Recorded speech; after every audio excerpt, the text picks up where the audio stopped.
চিটাংটা এত বড় ছিল না।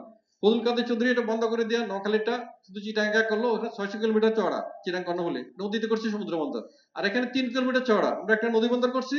এখানে বড় পীর আব্দুল কাদের জেলেও ছিল, আর পীর আদাল্লাহ শাহ আসছিলেন এই নদী বন্দর দিয়া, নোয়াখালী সমুদ্র বন্দর দিয়া। এবং 3 পীর নাতি, 3 নাতি বড় পীর আসছিলেন। শাহ মকদুমউদ্দৌলা পরে রাজশাহী চলে গেলেন, শাহ মিরান শাহ, আমার সাইলামউদ্দৌলা বাজার এখনো নোয়াখালীতে আছে। নোয়াখালী আপনার লক্ষ্মীপুর রামগঞ্জে কাঞ্চনপুর বলে ওটাকে।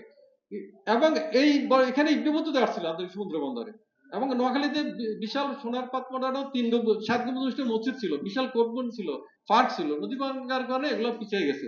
নোয়াখালী সমুদ্র বন্দর হলে আমরা ত্রিপুরা আসামের 7 বন প্রদেশে এটা আমরা তাদের শিল্প ব্যবহার করতে দিতে পারি। অথবা ঢাকা থেকে 100 কিলোমিটার দূরত্ব কমে যাবে, ট্রাক ভাড়া অনেক কম হবে, চিরাই যানজট কমবে, আমরা বিশ্ব উন্নত বাংলাদেশের সহায়ক হবে, অনেক শিল্পাঞ্চল গড়ে উঠবে। তখন নোয়াখালী ফেনী এই অঞ্চলটা বাংলাদেশের দ্বিতীয় রাজধানী হবে।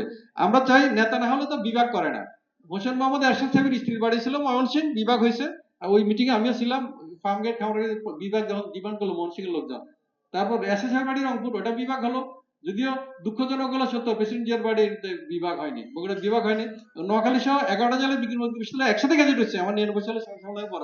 এখনো বগুড়ায় কোনো বিজ্ঞান ভর্তি বিশ্ববিদ্যালয় হয়নি। কেন হয়নি আই ডোন্ট নো। অথচ বেগম জিয়া চাই আমি এরকম। আমি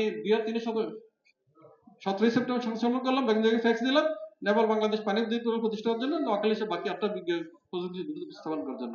উনি 30 অক্টোবর 2 দিনে 1 মাস 13 দিনের মধ্যে একটা বিদ্যুৎ স্থাপন করলেন নোয়াখালী। একটা ফান্ডই দিলেন, একটাই ফান্ড দিলেন, ছাত্র ভর্তি হলে সব বিলি হল, বাকিগুলো দিয়ে পাস হয়ে দিচ্ছে। তো আমি বক্তব্য সংক্ষেপ করছি। আমি চাই নোয়াখালী বিভাগ হোক, কুষ্টিয়া বিভাগ হোক, এবং বগুড়া বিভাগ হোক, সিটি কর্পোরেশন হোক। সবাইকে ধন্যবাদ অনেক ধৈর্যের বক্তব্য শোনার জন্য। আপনারা দোয়া করবেন। আসসালামু আলাইকুম।